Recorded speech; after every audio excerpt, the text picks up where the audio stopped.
এই দেখো একটা গোদরেজ টনিক স্পিড এসির সার্ভিসের কাজে এসেছি আমরা।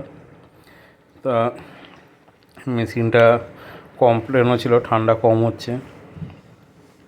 তা আমরা আগে মেশিনটা চালিয়ে দেখে নিয়েছি।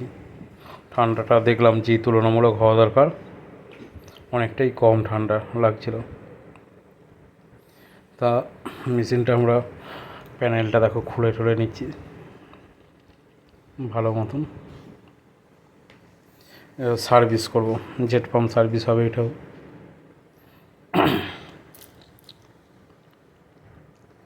তো এই দেখো মেশিনের কন্ডিশনটা দেখো কীরকম নোংরা, ব্লোয়ারটার মধ্যেও প্রচণ্ড নোংরা ছিল।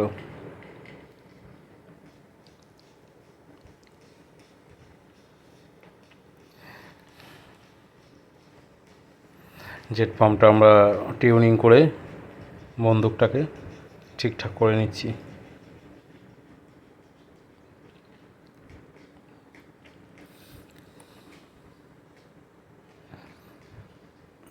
বন্দুকটা একটু ডিস্টার্ব হচ্ছিল, যার কারণে একটু টাইম লাগলো।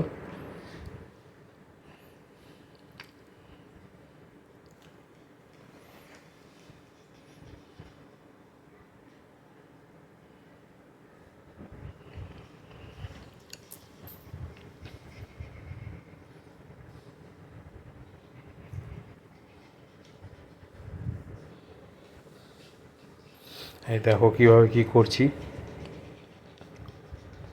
সার্ভিসের ভিডিও অনেক দেখিয়েছি, আশা করি সার্ভিসের পরে আর বেশি না দেখালেও হবে, কেননা সার্ভিসটা যদি তোমরা সাহস করে করতে পারো কোনো অসুবিধা হবে না, তবে একটু বুঝে করতে হবে। আর ফিঞ্চগুলো খুব পাতলা, গানের প্রেসারটা ঠিকঠাক মতন দিয়ে তারপর সার্ভিসটা করবে, তো প্রবলেম হবে না।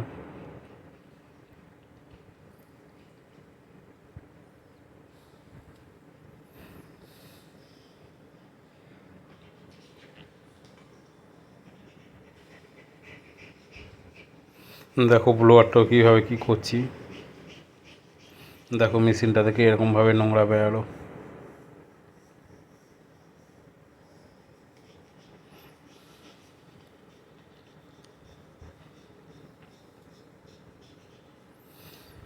প্যানেলের ডিসপ্লেটা আমরা খুলে নিয়ে প্যানেলটা আলাদাভাবে ধুয়ে নিচ্ছি। দেখো কীভাবে কী।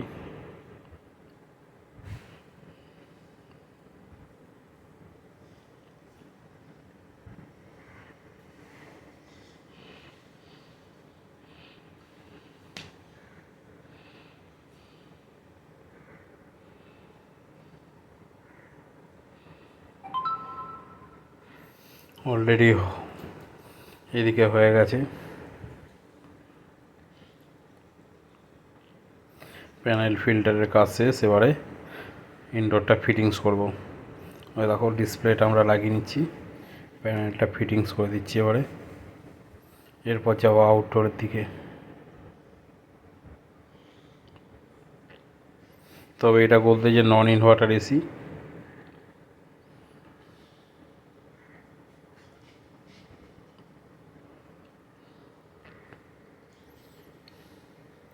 ইনডোর এদিকে কমপ্লিট, এবার চলো আউটডোরের দিকে যাওয়া যাক। আউটডোরটার জেট পাম্প দিয়ে পজিশান পাইনি করার মতন, আর এটা R32 গ্যাসের ছিল। তা ওপরে কভারটা খুলে নিয়েছি, কেননা ওপরে খুব সুন্দর পজিশান ছাদে লাগানো ছিল।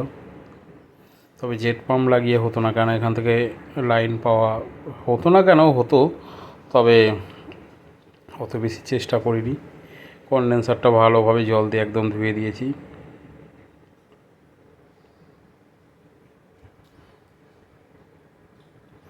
যতটা পেরেছি পরিষ্কার করে মেশিনটাকে আগের জায়গায় নিয়ে এসেছি। ভালো করে ধোয়াধুয়ি করে মোছা